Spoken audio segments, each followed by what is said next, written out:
The Walking Dead universe is full of mysteries that keep fans debating years after episodes air. From vanished characters to cryptic clues dropping hints about secret organizations, these unresolved questions shape everything we think we know about the apocalypse. Let's start with one of the earliest and most haunting disappearances, a pivotal moment that quietly opens the door to some of the franchise's darkest secrets. What happened to Heath? Heath vanishes on a bridge in Season 7 and nobody ever sees him again. No body, no Walker version shambling around, no dramatic death scene. Just a pair of glasses, some tire tracks, and complete silence from the show for the rest of its run. Here's what happened. Heath and Tara are on a supply run. They get separated on a bridge overrun with walkers, and when Tara eventually makes it back, Heath is just gone. Not torn apart by walkers, gone. Gone. The only things left behind are his glasses and clear evidence that a vehicle pulled up to that exact spot, which is, not how walkers operate. Now, this felt like a loose end created by Corey Hawkins leaving for film work, and technically, it was. But the showrunners deliberately chose not to kill him off. They could have thrown in a single line confirming his death. They didn't. They staged that bridge scene like a crime scene, not a feeding ground. And when you learn what Jadis was doing during this exact period, it clicks. She was trading living people to the CRM via helicopter, classifying them as A or B depending on usefulness. Her operation was active in that region, during that timeline, snatching people who fit a specific profile: competent, adaptable, valuable. Heath was Alexandria's best supply runner. He knew routes, terrain, resource locations. That's a B-type acquisition if there ever was one. The franchise never confirms it. But that bridge scene isn't a death. It's a pickup point, and the proof was sitting right there next to his glasses. But if you think a missing person is unsettling, wait until you see what they left behind. Where the PPP card lead. Here's the thing about unsolved mysteries in television. Most of them take up entire episodes, massive story arcs, seasons of buildup. The PPP card gets about 4 seconds of screen time. 4 seconds. And it has generated more fan theory threads than some entire characters. When Tara returns to the bridge where she last saw Heath, she finds his glasses gone, tire tracks in the dirt, and a small white card sitting on the ground. Plain white, rounded edges. Nothing on it except 3 letters printed in uppercase. PPP. No logo, no date, no organization name. Just 3 identical letters and absolutely zero context. The show never mentions it again. No character picks it up and says, "Ah, yes, this belongs to the CRM." It just exists, silently taunting everyone who noticed it. But here's where it gets interesting. 3 repeated letters. 3 interlocking circles on every CRM helicopter, uniform, and document in the franchise. The visual parallel is almost too clean to be coincidental. Fans have run with theories ranging from primary perimeter protocol to prisoner pickup point, arguing the card marks that bridge as a designated extraction zone for CRM operations. What makes this genuinely frustrating is that the creators clearly know fans latched onto it. Tales of the Walking Dead Season 1, Episode 5 contains a visual Easter egg referencing the PPP symbolism, which is the showrunner equivalent of winking at you without explaining the joke. No canonical source has ever decoded those 3 letters. Not a deleted scene, interview slip, or companion material. 3 letters on a card the size of a business card, carrying more unanswered weight than characters with entire seasons of screen time. But if a single mysterious card can generate this much speculation, wait until you hear about the woman who showed up once, handed over a book that could rebuild civilization, and then vanished off the face of the earth. What happened to Georgie and her group? Georgie shows up exactly once in the entire series, hands Maggie a book, and then vanishes from existence like she was never real. And honestly, that might be the most frustrating disappearance in the whole show. Here's what happens. Season 8, Episode 12, this woman rolls up to Hilltop in a clean van with 2 companions, looking like she just came from a functioning civilization. She offers Maggie a trade, records and music in exchange for a book called A Key to a Future. This thing contains actual blueprints for windmills, aqueducts, and grain refineries. Legitimate infrastructure plans for rebuilding society from scratch. Not here's how to sharpen a stick level advice. Actual engineering. Maggie takes the deal. And later, after the time jump, she leaves Hilltop entirely to go work with Georgie's group on some kind of community building project, which sounds incredible. A whole storyline about cooperative civilization emerging from the apocalypse. But we never see a single frame of it. Here's where Georgie herself becomes a ghost. In Season 10, Maggie casually mentions that Georgie departed toward a city in the west and was never seen or heard from again. No name for the city, no explanation of why she left, no follow-up, nothing. Fans have speculated Commonwealth, but there's zero confirmation, and Georgie is never mentioned there when we actually visit it. What makes this sting is what Georgie represents. She's the only character in the entire franchise pushing a cooperative, non-authoritarian rebuilding philosophy. No class hierarchy like the Commonwealth, no military control like the CRM. Just here are blueprints. Go build something. Her ideas literally outlived her presence. powering Hilltop's windmill long after she disappeared into narrative oblivion. She's a ghost architect, and apparently the show was completely fine with that. But if a vanishing idealist bothers you, wait until you hear about another person connected to Rick Grimes who the show pretends doesn't exist. The survival of Rick Grimes' brother, Jeffrey. Rick Grimes has a brother, and most of you have absolutely no idea he exists. Jeffrey Grimes appears in exactly one comic, a one-shot called The Walking Dead, The Alien, written by Brian K. Vaughan and set in Barcelona, Spain. Not Georgia, not Virginia, Barcelona. Which means when the dead started walking, there were two Grimes brothers fighting to survive on opposite sides of the Atlantic, neither one knowing if the other was alive. Here's what we actually see. Jeffrey is living in Spain when the outbreak hits. He survives the initial chaos alongside a woman named Claudia, navigating a city collapsing in real time. During their struggle, Jeffrey picks up a fragmented radio transmission. The message is clear enough. Rick is alive. His brother made it out of that coma, and Jeffrey decides he's going to reach him. No flights, no safe passage across an ocean filled with the dead. But he's going to try anyway, because that's what a Grimes does, apparently. The story ends with Jeffrey getting killed. He dies trying to make it back to his brother, never makes it off the continent, never gets the reunion. Just a man who heard his brother's voice on a broken radio and died chasing it across a collapsing city, which is,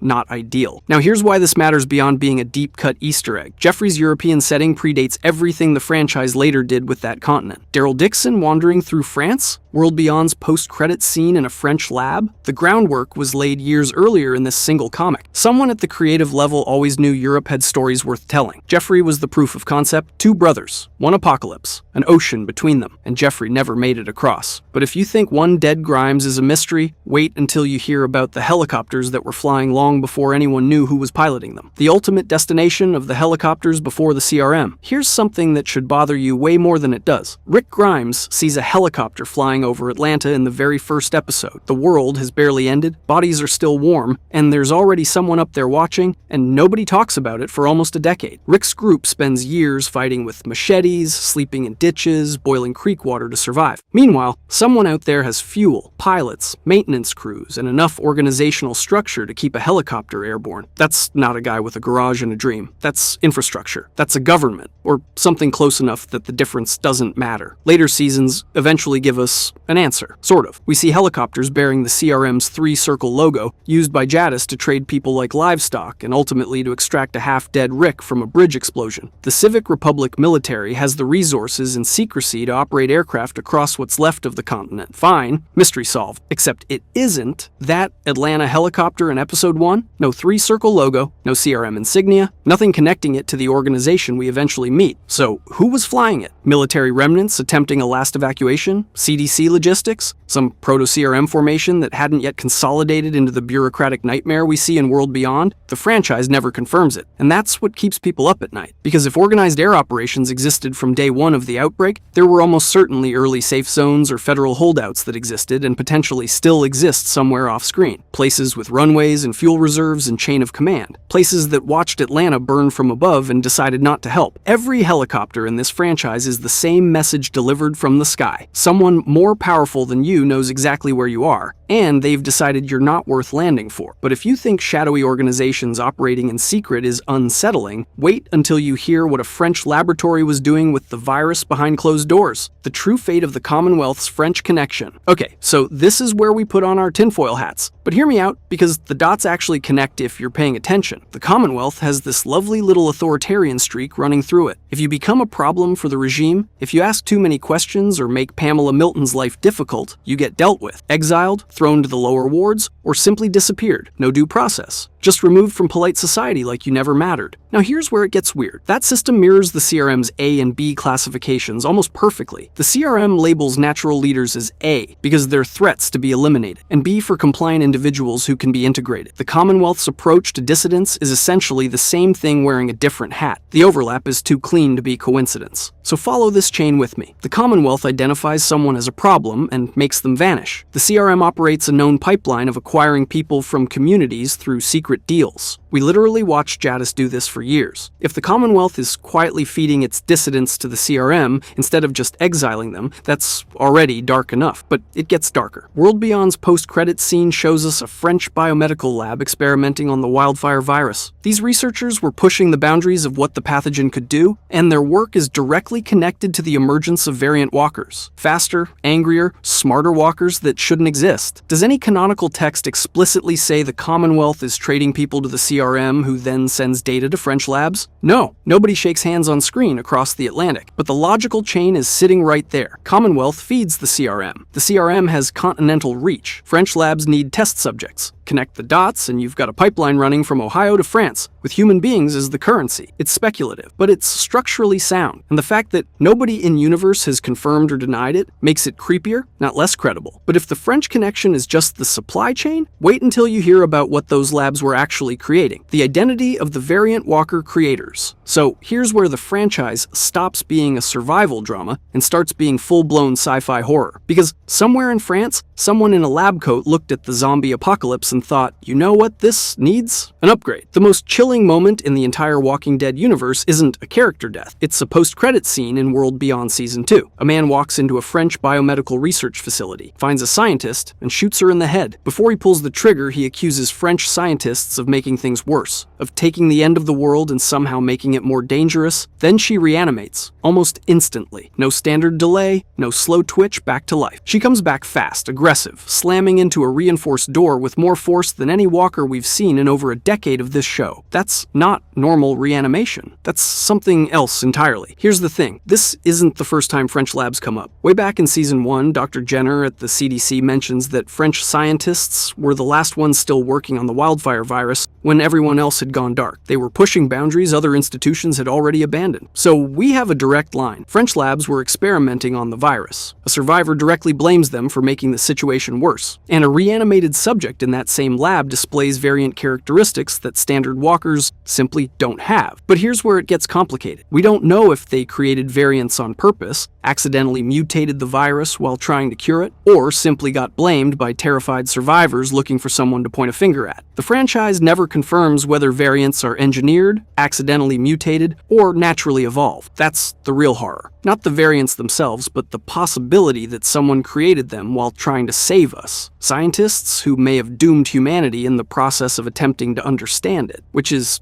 not ideal. But if the people who potentially created variants are disturbing, wait until you hear about the virus itself, because wildfire's true origin might be even more unsettling than anything that happened in that French lab. The true origin of the wildfire virus. This is the big one. The question that sits underneath every single thing that has ever happened in this franchise. Where did it come from? Here's what we actually know. Dr. Jenner at the CDC classifies the pathogen as wildfire MSB 3417. He states it was declared 194 days before his final recording and went global 63 days prior. Do the math, and discovery lands somewhere around mid-April 2010. So we have a date, we have a classification number, we have a name. What we don't have is an origin. The virus itself is uniquely terrifying because it doesn't work like anything else in fiction. Wildfire infects all living humans, not some, not the ones who get bitten, all of them. Every single person walking around is already carrying it. Death is just the activation switch. Unless the brain is destroyed, you're coming back. That's not a zombie plague. That's a universal condition of existence that happens to have a really inconvenient side effect. Now here's where it gets interesting. The World Beyond post-credits scene shows a French lab where someone accuses the scientists of making things worse. The implication is heavy. French researchers may have manipulated the virus, possibly creating variant strains. But nobody confirms whether wildfire is natural, engineered, or an accident. The scene gives us an accusation, not a verdict. And then there's Robert Kirkman, who has jokingly referenced space spores as the cause, a direct nod to Romero's Night of the Living Dead, where radiation from a Venus satellite triggers reanimation. He said it with a smile. He's also never provided a real answer. Deliberately. That's the point. The franchise treats the unknown as scarier than any explanation could be. A lab leak gives you someone to blame. A natural mutation gives you something to study. But no answer at all? That means there's nothing to fix, nothing to prevent. You just live with it. The tension between natural natural pandemic and someone did this mirrors anxieties we've all felt recently. The show feeds that uncertainty without resolving it, because resolution would make the world smaller, knowable, safe. Wildfire isn't safe. It's the one mystery they might never answer, and that might be the correct creative decision. But if the virus changed everything about how this world works, wait until you hear about what's happening in the parts of that world we've barely seen. The fate of the rest of the world. Here's the thing about every mystery we've covered today, every vanished character, every cryptic card, every helicopter flying to God knows where. They're all puzzle pieces. But this is the puzzle itself. What happened to 7 billion people? Dr. Jenner's timeline at the CDC confirms that wildfire went global 63 days before the lights went out at his facility. A cosmonaut in Fear the Walking Dead Season 3 describes watching the lights go out worldwide on the same night, not country by country over weeks. The same night, every major city on Earth went dark simultaneously, which is,